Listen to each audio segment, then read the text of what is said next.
Sorry for the quality of the video. I don't have a screen capture that I can use on the Wii.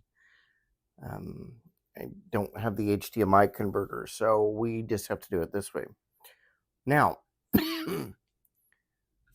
you can get the HDMI converter. You can buy them off Amazon, I believe, if you want to be able to take your Wii and run it through an HDMI port.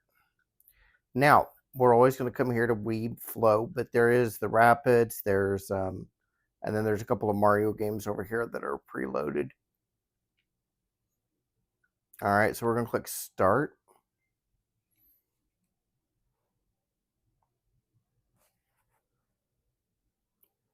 We're always going to go back to the last console you were using, GameCube, Wii, or whatever retro console.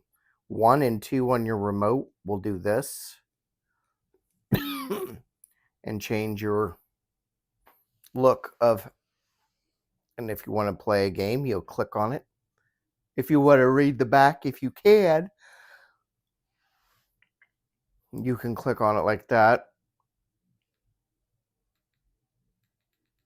The plus button will bring it in a little bit more, but it's still, the text is not the easiest to read. So you can favorite games, like so you click on them and you can favorite the ones that you play the most if you like. You can also, you see down there it says home menu. So if you click the home button on the remote, you can exit to the system menu. That'll take you back to the Wii home menu. The other thing you can do is, if you want to B plus the plus button, which is your trigger underneath, will allow you to change your release by play count alphabetically. So like if you wanted to set it so that it's the games you play the most are always up front, you can do it that way. Now we can back up and go to the Wii. From the Wii, you can go right here to the GameCube, just coming right like that. And again, 1 and 2 will allow you to adjust how you set up your play.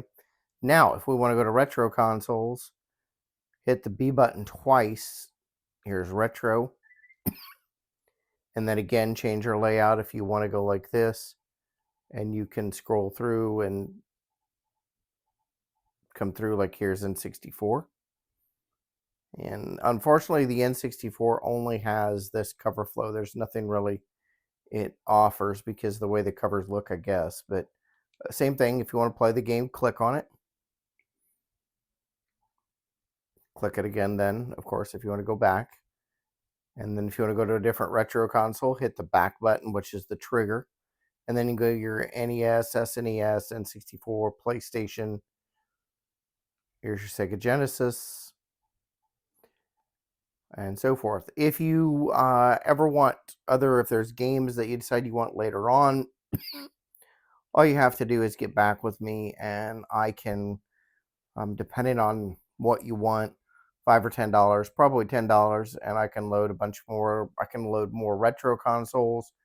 This is kind of how we set it up by default, and then kind of go from there. If you want, like, if you get a old joystick or something that will work with like the old Atari consoles and things like that, definitely, and you want some of those games, like I said, I have some, and I can just load a whole bunch of them, and we can put them on there, and we can add them into it just takes a little bit to load. The games are pretty quick. It's the covers that take a little bit to download and cache on there, but that's pretty much it. Again, you can always go to the homebrew menu from here too. You can click on it. It's just that there's nothing, like, it doesn't really show anything. So if I want the homebrew menu, click the home button, exit to, and then you could click and you could go to homebrew from there. But that's pretty much it on your Wii. And I hope you enjoy all your games. Just remember to not hit the X button. So don't come here and hit that. Otherwise, you won't have a game anymore.